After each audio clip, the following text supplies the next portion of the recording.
श्रीभगवानुवाच मय्यासक्तमनः पार्थ योगं युञ्जनमदाश्रयः असंशयं समग्रं मां यथा ज्ञास्यसि तच्छृणु।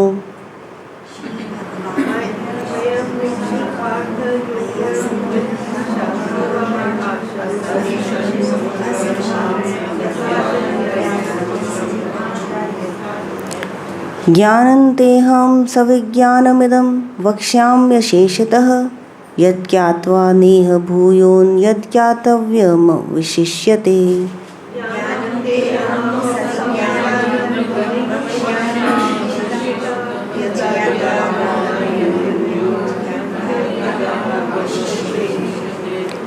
मनुष्याणां सहस्रेषु कश्चिद्यतति सिद्धये यततामपि सिद्धानां कश्चन मां वेत्ति तत्त्वतः।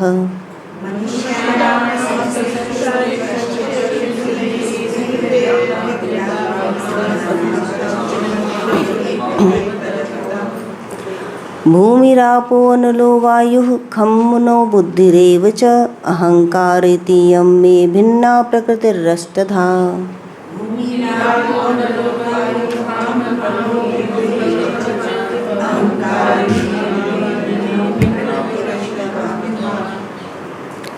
अपरियेमितस्त्वन्यां प्रकृतिं विद्धि मे परां जीवभूतां महाबाहो ययेदं धार्यते जगत्।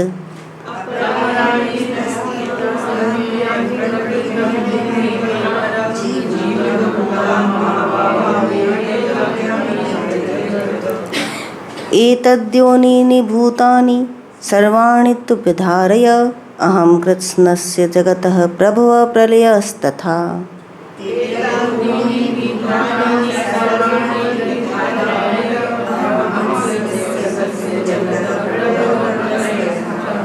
मत्तः परतरं नान्यत्किंचिदस्ति धनञ्जय मयि सर्वमिदं प्रोतं सूत्रे मणिगणा इव।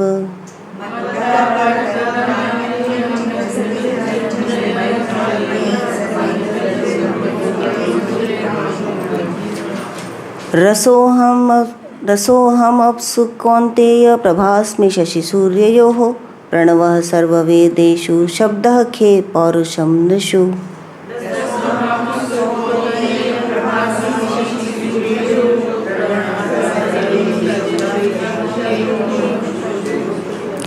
पुण्यो गन्धः पृथिव्यां च तेजश्चास्मि विभावसौ जीवनं सर्वभूतेषु तपश्चास्मि तपस्विषु।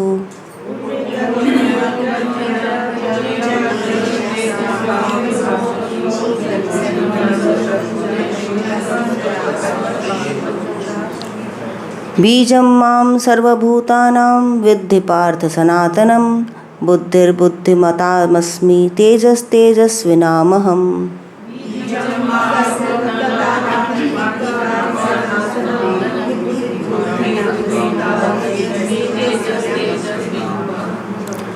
बलं बलवतां चाहं कामरागविवर्जितं धर्माविरुद्धो भूतेषु कामोऽस्मि भरतर्षभ।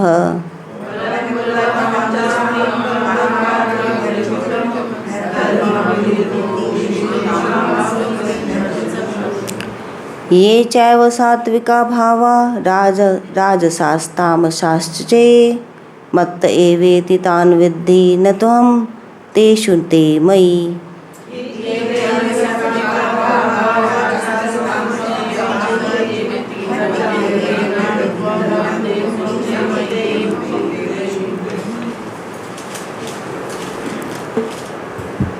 त्रिभिर्गुणमयैर्भावैर्रेभिः सर्वमिदं जगत् मोहितं नाभिजानाति मामेभ्यः परमव्ययम्।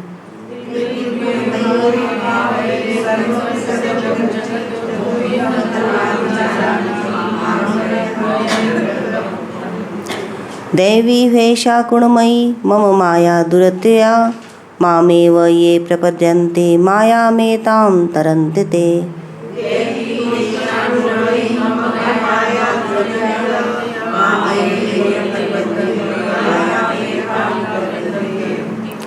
न मां दुष्कृतिनो मूढाः प्रपद्यन्ते नराधमाः माययाप्यहत ज्ञाना आसुरं भावमाश्रिताः।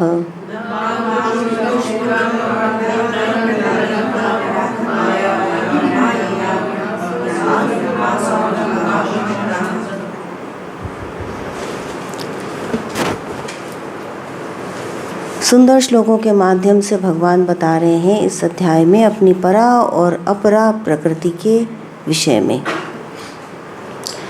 भगवान ही सर्वत्र हैं, परम परमात्मा ही सर्वत्र विद्यमान है और वही अनेक रूपों में हमें दिखाई देता है। लेकिन क्योंकि हमारी दृष्टि दोषमयी है और ज्ञानमयी नहीं है, इसलिए हमको सर्वत्र विभिन्न वस्तुओं का, जीवों का आभास होता है, दिखाई देती हैं। उसी में हम विचरण करते हैं, उसी में जीवित रहते हैं और उसी में हम जिसको मृत्यु कहते हैं उसे भी प्राप्त होते हैं।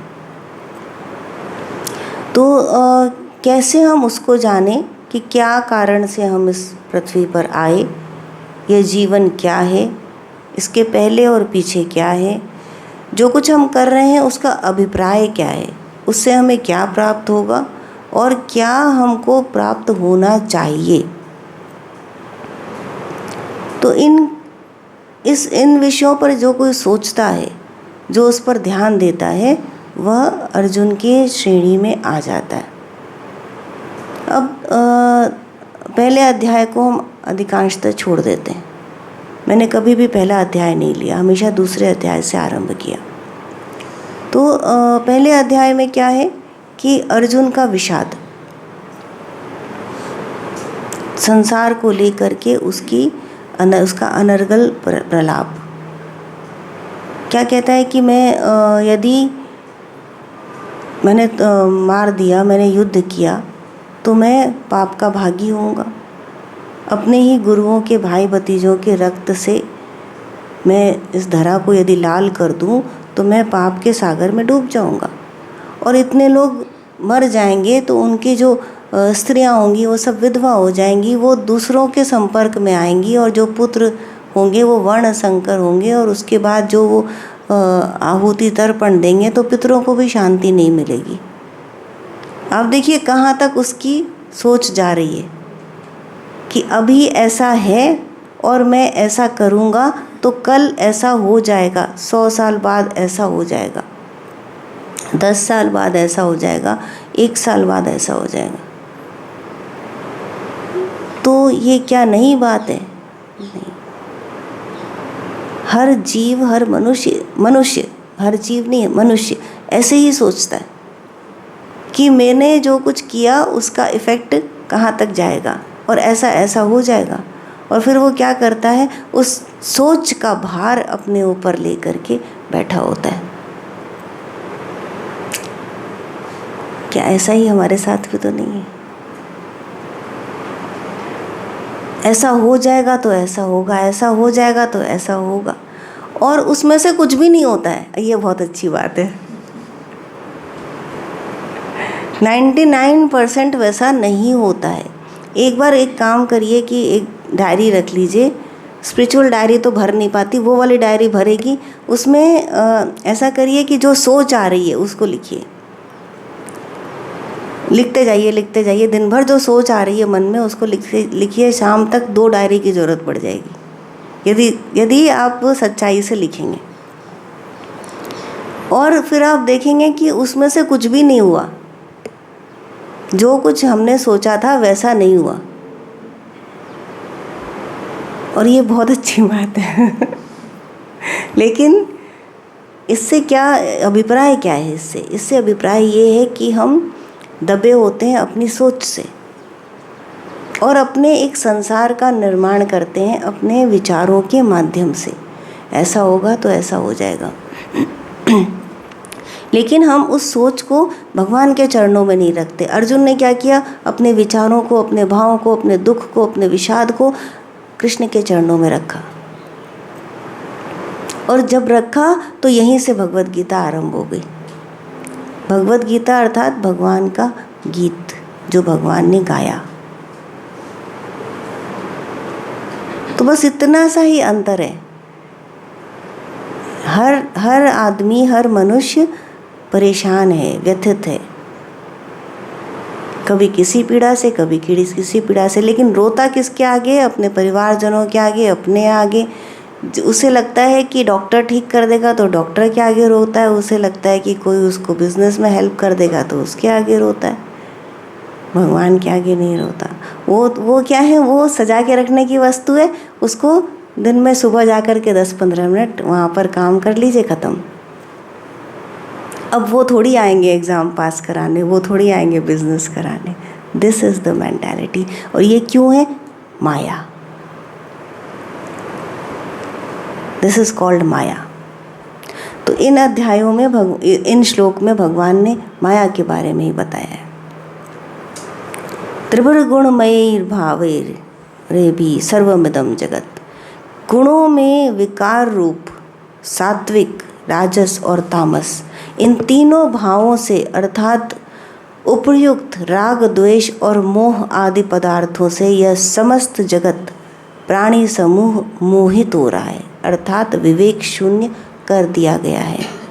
अतः इन उपयुक्त गुणों से अतीत, विलक्षण, अविनाशी, विनाश रहित तथा जन्मादि संपूर्ण भाव विकारों से रहित मुझ परमात्मा को कोई जान नहीं पाता।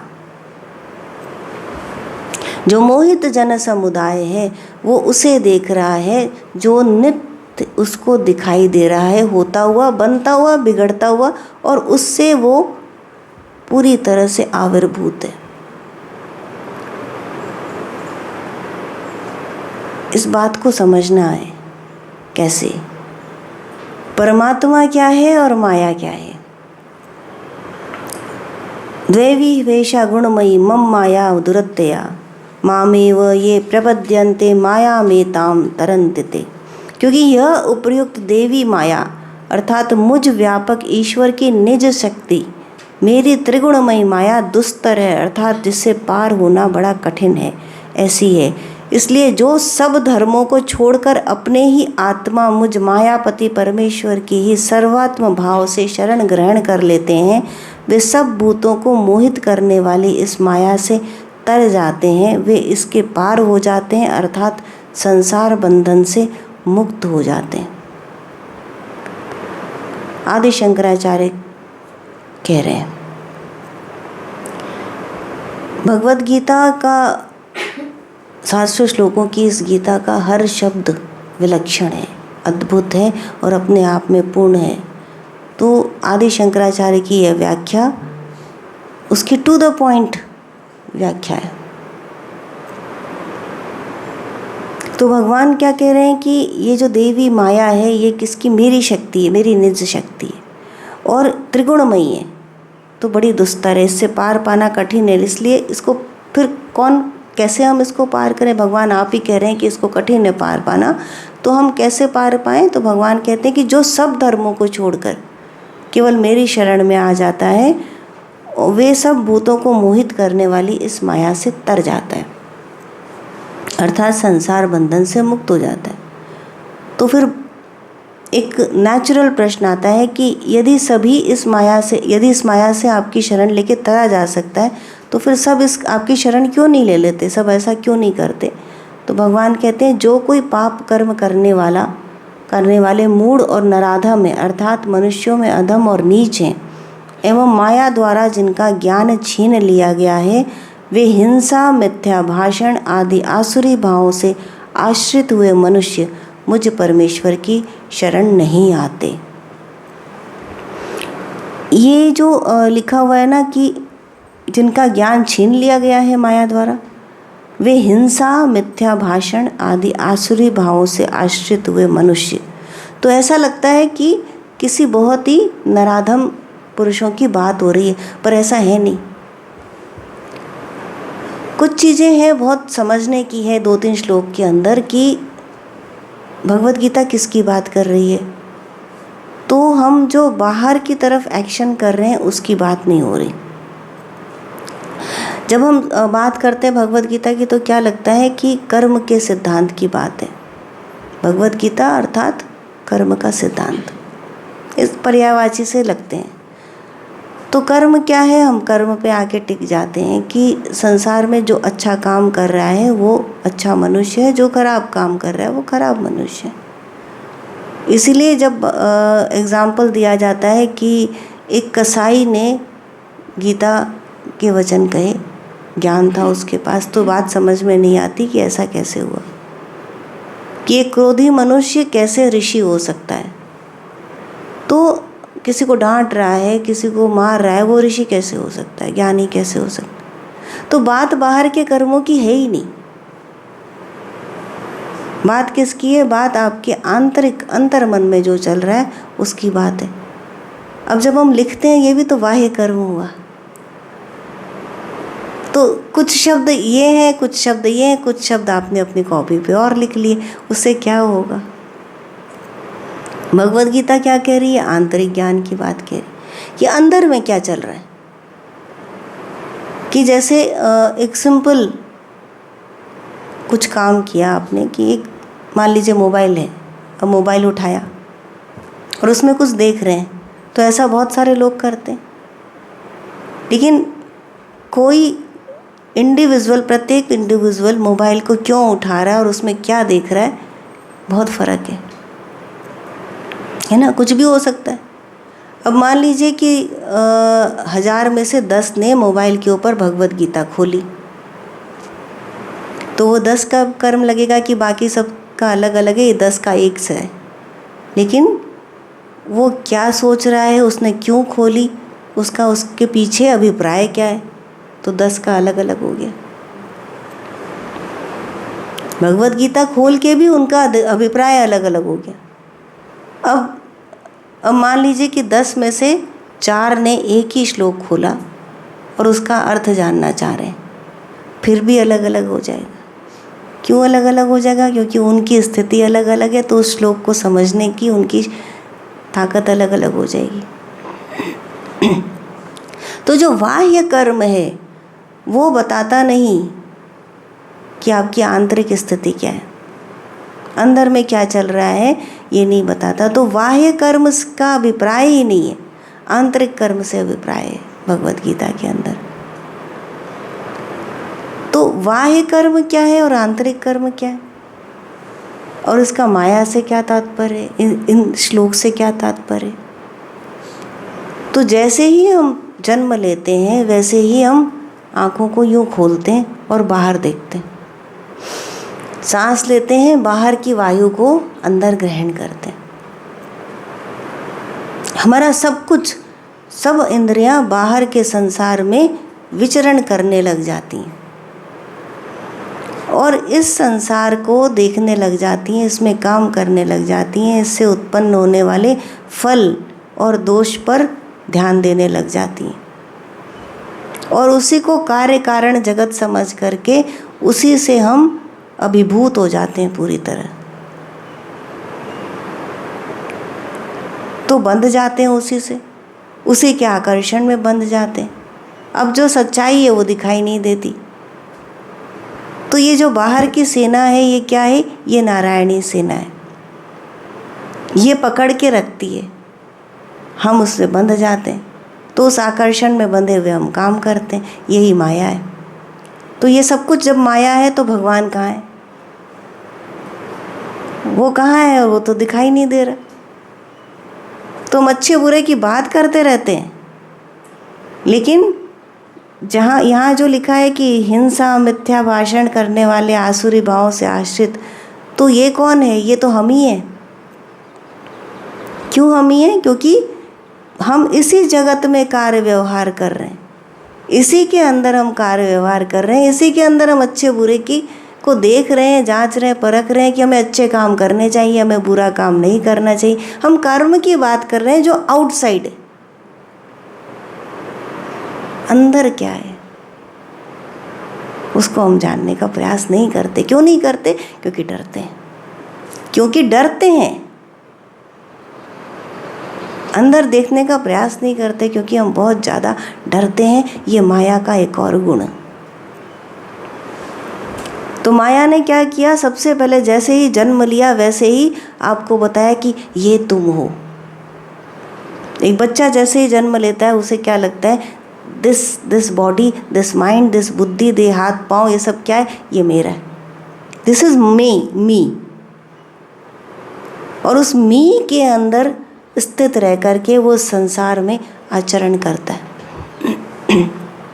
जैसे जैसे first thing Maya does. Second thing क्या होता है, जैसे जैसे वो संसार में आगे बढ़ता है, जगत में आगे बढ़ता है, वैसे वैसे उसको लगता है ये करना चाहिए, ये नहीं करना चाहिए। कुछ सोशल इम्पैक्ट, कुछ अपना कल्चरल इम्पैक्ट, कुछ उसका अपना माइंड, ये सारा मिल करके निर्धारित करते हैं कि ये एक्शन करने चाहिए, ये एक्शन नहीं करने चाहिए। आप देखिए अलग अलग सोशल सिस्टम्स में अलग अलग एक्शन अच्छे या बुरे हो सकते हैं।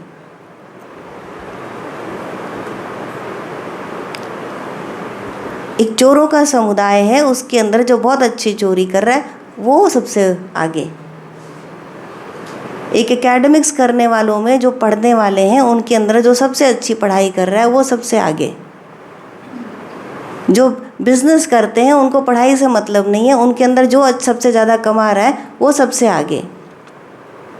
एक समाज विशेष के अंदर इस तरह का कपड़ा पहनना सबसे बढ़िया माना जाता है। रंग बिरंगे कपड़े पहनना, ब्राइट कलर्स पहनना। आप राजस्थान गुजरात में चले जाइए, आप केरला के तरफ चले जाइए तो सॉफ्ट कलर्स और या तो ब्राइट होंगे कलर्स या फिर ऑफ वाइट कलर्स। आप जर्मनी चले जाइए, वहाँ पर डिफरेंट टाइप का कॉन्सेप्ट है पहनने का। आप वहाँ पर राजस्थानी बन करके जाइए, वो आपको अजायब घर का समझेंगे। What is good, what is bad, ये हमारा समाज, हमारी संस्कृति, हमारा बाहर का जगत निर्धारित कर रहा है। आपका अंतर्मन निर्धारित नहीं कर रहा। You are trapped in conditioning of your mind, of your body, of your society, of your culture, of your so-called intelligence. This is Maya. The whole of you is trapped completely. So, मिथ्या भाषण इसी को कहते हैं। आज मैं ये कर रहा हूँ, आज मैंने ये पा लिया, कल मैं ये करूँगा, कल मैं इसकी प्राप्ति करूँगा, परसों मैं ये करूँगा, मैं उसकी प्राप्ति करूँगा। वही अर्जुन जो विषाद में था। You are that in this माया। पर भगवान क्या कहते हैं, उपनिषद क्या कहते हैं? No, you are that. तत्त्वमसि। तो उसकी तो हम बात ही नहीं कर रहे हैं, हम तो पूरे समय इस जगत की बात कर रहे हैं। भगवत गीता पढ़नी चाहिए, खराब चीज़ें नहीं पढ़नी चाहिए, जिसके अंदर दूसरी बातें लिखी हैं वो नहीं पढ़नी चाहिए, ये पढ़नी चाहिए। This is good Karma, this is bad Karma. कहाँ हो रहा है ये गुड और बैड कर्मा? बाहर आपके अंदर क्या चल रहा है?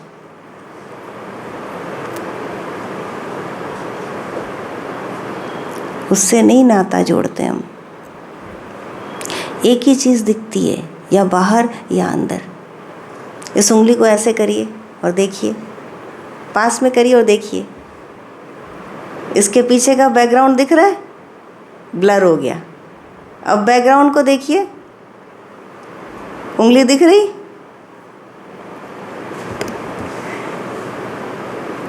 पास में है ये उंगली, तो या तो ये दिखेगी या बैकग्राउंड दिखेगा, या बैकग्राउंड दिखेगा या ये पास में जो उंगली है ये दिखेगी। तो जो वो हमारे अंदर अंतरात्मा है वो कैसे दिखेगी?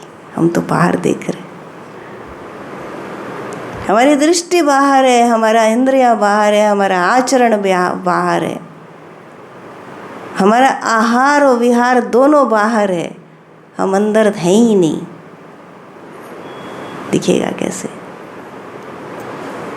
माया। दिस इज माया। सत्य भी है, सत्व, सात्विक, रजस, तमस, तीनों गुण से। तो तम गुण के अंदर जो है, जो जिसको आप सो कॉल्ड खराब व्यक्ति कह रहे हैं, वो भी माया में है। जो सात्विक गुण के अंदर है वो भी माया में है, जो राजसी गुण के अंदर है वो भी माया में है। तो त्रिगुणमयी है माया, तुम्हें तीनों तरह से ढक के रखा हुआ है उसने। तुम यदि सोचते हो हम अच्छे काम कर रहे हैं तो हम बुरे काम करने वालों से श्रेष्ठ हैं, तुम रेशम की रस्सी से बंधे हो, पर हो तो रस्सी में ही। जल्दी छूट जाओगे। जो लोहे की चेन से बंधे हैं उससे रेशम की रस्सी वाले जल्दी मुक्त हो जाएंगे, पर स्टिल यू आर ट्रैप्ड।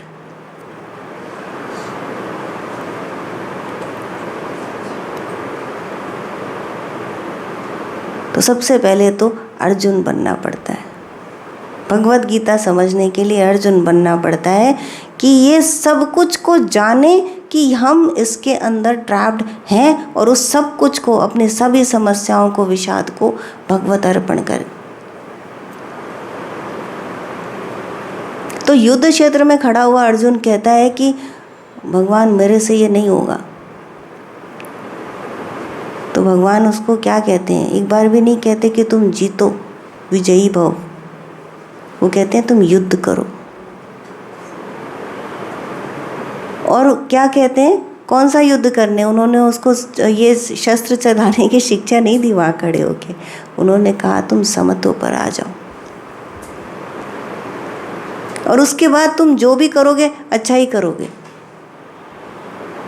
क्योंकि यदि तुम्हारे अंदर स्थिरता है, यदि तुम्हारे अंदर समत्व, यदि तुम्हारे अंदर की जागृति है, तो फिर what ever you do is the right action. वो एक्शन समाज को स्वीकृत हो या ना हो, वो एक्शन तुम्हारी सराउंडिंग को तुम स्वीकृत हो ना हो, मैं तुम्हारे एक्शन को स्वीकार करता हूँ। क्यों? क्योंकि तुमने मुझे बिठा दिया सारथी की जगह। अब तुम्हारे एक्शन जितने भी होंगे वो अपने आप राइट होंगे। You are not regulated by outside cycles. अभी क्या है, हमको बाहर की दुनिया रेगुलेट कर रही है, वो हमें बता रही है डू दिस और डोंट डू दिस। तो आप मास्टर कहाँ हैं अपने? आपका पर्यावरण आपका मास्टर है। कोई आपको बताता है कि ये खाइए, आज क्या खाइए, आज कलौंजी खाइए, आज अजवाइन खाइए, आज जीरा खाइए, and you do that, so you are trapped. आपको लगता है ये खाने से हम ठीक होंगे। क्या ठीक होगी? आपका शरीर ठीक होगा। तो आप कहाँ हैं? आप अर्जुन की जगह। आप तो बिहेव कर रहे हैं बाहर के वर्ल्ड में। ये खाने से आपका शरीर ठीक होगा, ये खाने से आपका शरीर ठीक होगा, ये पढ़ने से आपकी बुद्धि ठीक होगी, ये खाने से आपका शरीर ठीक होगा, वहाँ जाने से आपके मन को खुशी मिलेगी। क्या है ये सब?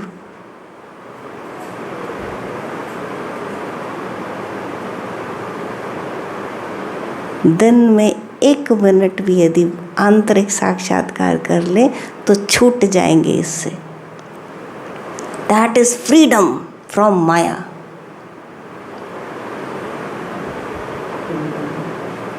दैट इज जागृति।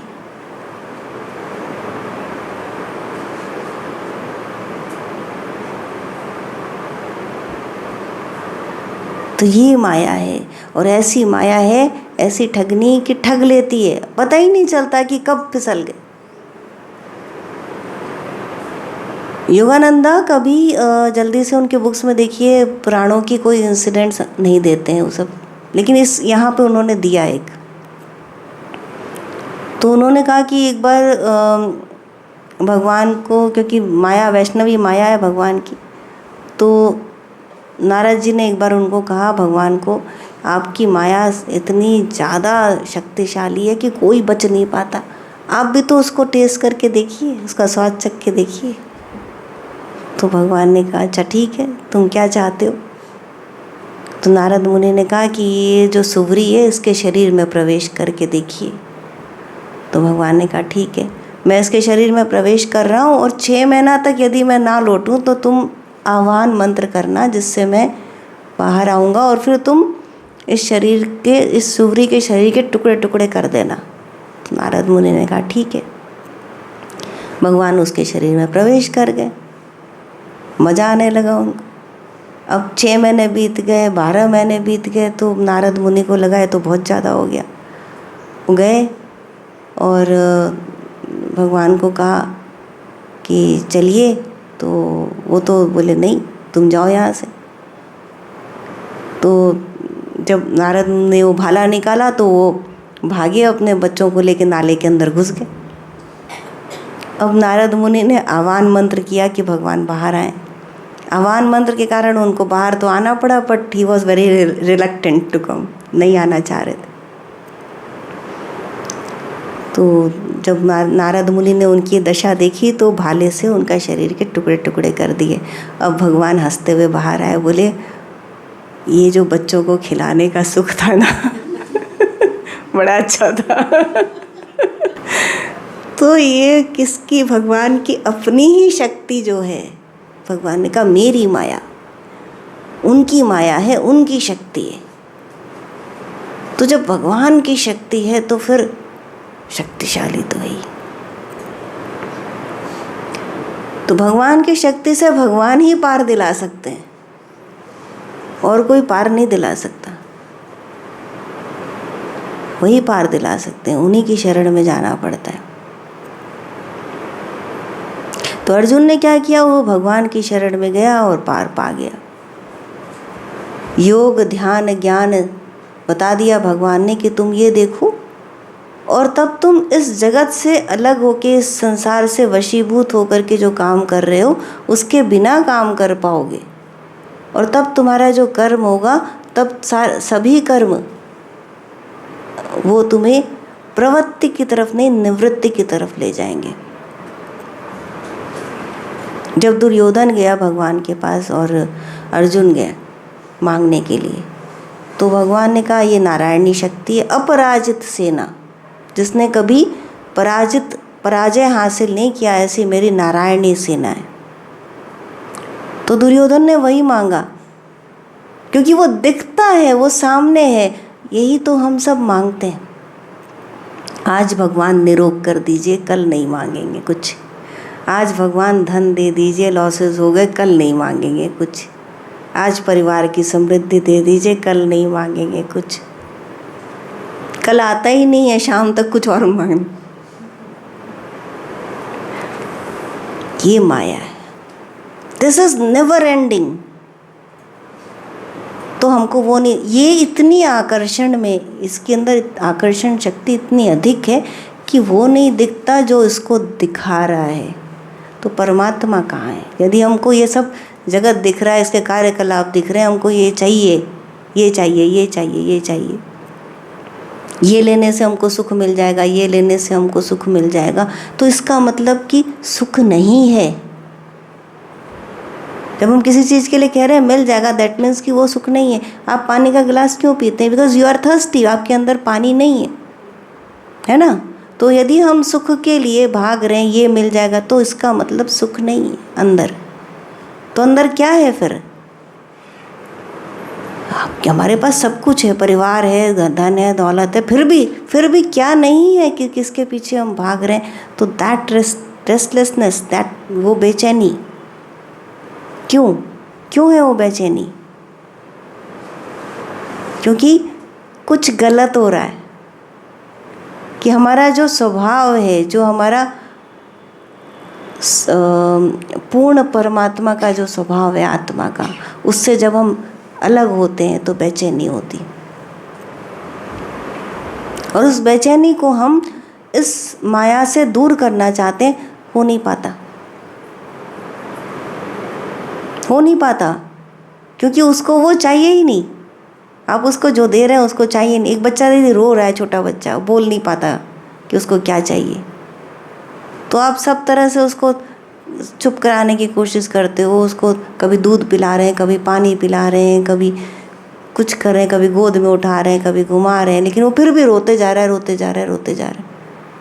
उसको नहीं कहना आता कि उसको क्या चाहिए। यही हालत है हमारी आत्मा की। वो बता नहीं पा रही है, क्यों? क्योंकि हम सुन नहीं चाह रहे, हम सुनना नहीं चाह रहे, हमको उसकी भाषा नहीं आती। हम उस माया में इस तरह फंस गए कि हमको निशब्द शांति को सुनना ही नहीं आता।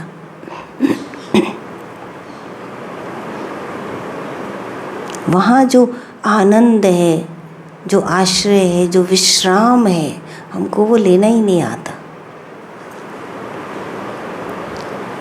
कभी जब शांत ध्यान लगेगा तब पता लगेगा कि कितने थके हुए थे। ये जो माइंड घूमता है इधर से इधर, इधर से इधर, बहुत थका देता है आत्मा को। तो जब वो रुकता है, जब वो शांति आती है इतनी गहरी अक्षुण, तो वो शांति है उसी परमात्मा की दी हुई शांति।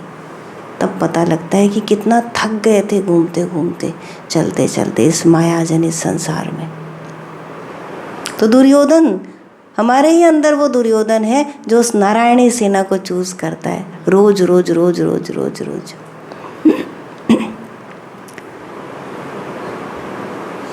तो परमात्मा है कहाँ, दिखता ही नहीं, उसको हम चुने कैसे?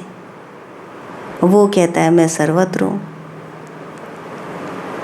कैसे? कि जैसे ये रूम है, ये कमरा है, इसमें हमको क्या क्या दिख रहा है? इसमें हमको टेबल दिख रही, चेयर दिख रही, आप लोगों को मैं दिख रही हूँ, मुझे आप लोग दिख रहे हैं।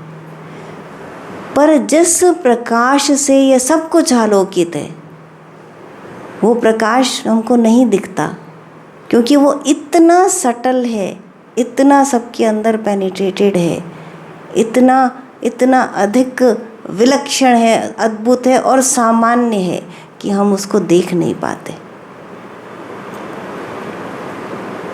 कि वो ना हो तो ये सब कुछ अंधेरा हो जाएगा, कुछ भी दिखाई न देगा। ठीक वैसे ही यदि परमात्मा ना हो, ऐसा हो नहीं सकता, ऐसा हो ही नहीं सकता। लेकिन ये माया विलुप्त हो जाएगी यदि हमने परमात्मा को देख लिया। उसी तरह जैसे अभी हमने उंगली को देखा कि या बैकग्राउंड दिखता है या हमारी फिंगर दिखाई देती। तो प्रकाश ही प्रकाश हो जाएगा। तो ये जो माया में चलते फिरते जो शैडोज़ है ना, ये शैडोज़ की तरह है ये जगत, ये लुप्त हो जाएगा। तो भगवान कहते हैं कि सात्विक, राजस और तामस, इन तीन भावों से उपयुक्त राग, द्वेष और मोह आदि पदार्थों से समस्त जगत मोहित है। किसी से हमको राग है, किसी से हमें द्वेष है और किसी का हमको मोह है। इन उपयुक्त गुणों से अतीत, विलक्षण, अविनाशी, विनाश रहित तथा जन्मादि संपूर्ण भाव विकारों से रहित मुझ परमात्मा को जान नहीं पाता। क्यों नहीं जान पाता? क्योंकि आप भाव के अंदर भव सागर में डूबे हुए हैं। तो जो भाव रहित है उसको देख नहीं पाते। विकार को देख रहे हैं, इसलिए जो विकार रहित है उसको देख नहीं पाते। जो कुछ चल रहा है, जो कुछ अनित्य है उसे देख रहे हैं, इसलिए नित्य को देख नहीं पाते। जो विनाशी है उसे देख रहे हैं, इसलिए अविनाशी को देख नहीं पाते। जो गुणों से भरा हुआ है उसे देख रहे हैं, इसलिए उस निर्गुण सत्ता को देख नहीं पाते।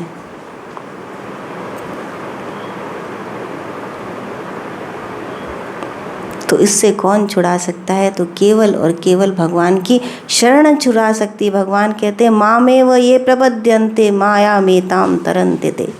बहुत आसान है कि जो मेरी शरण ले लेते हैं सभी धर्मों को छोड़ करके। तो धर्म क्या है? धर्म यही सब धर्म है।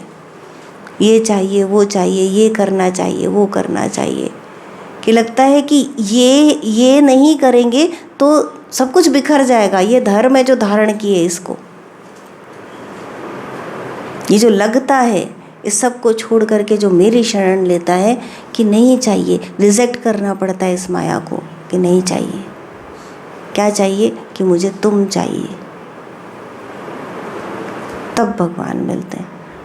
अर्जुन ने सब कुछ को रिजेक्ट किया कि मुझे ये सब कुछ नहीं चाहिए परमात्मा, भगवान मुझे तुम्हारी शरण चाहिए। गांडीव गिर गया। इतना महान अर्जुन योद्धा था, इतना कोई साधारण व्यक्ति नहीं था अर्जुन। महान योद्धा था अर्जुन, महान धनुर्धर। लेकिन उसकी हालत क्या हुई कि उस सब कुछ कांपने लगा, गांडीव गिर गया, पसीने चूने लगे, उससे उठा नहीं जा रहा था, बैठ के। तो ऐसा था कि उसको नारायणी सेना ने इस तरह घेर लिया, उसको माया ने ऐसे घेर लिया कि इससे गिर गया। लेकिन कहाँ गिरा? वो भगवान की शरण में। तो उन्होंने तुरंत उसका हाथ थाम लिया। तो भगवान कह रहे हैं कि मेरी शरण में आ जाओ, मैं तुम्हें इससे पार लगा दूंगा। लेकिन फिर सब क्यों नहीं ऐसा कर लेते? इतना आसान है, सब कुछ छोड़ के भगवान के चरण पकड़ लो, हो जाएगा। लेकिन ये सब कुछ को छोड़ता कौन है? क्यों नहीं छोड़ता? क्योंकि पाप करने वाले मूढ़ और नराधम हैं, मनुष्यों में अधम और नीच हैं।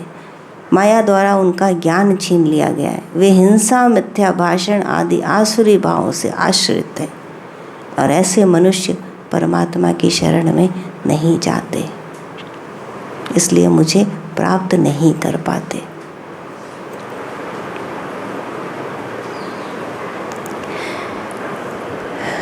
नवे अध्याय का 3रा श्लोक देखिए तो बात और अच्छी तरह समझ आ जाएगी।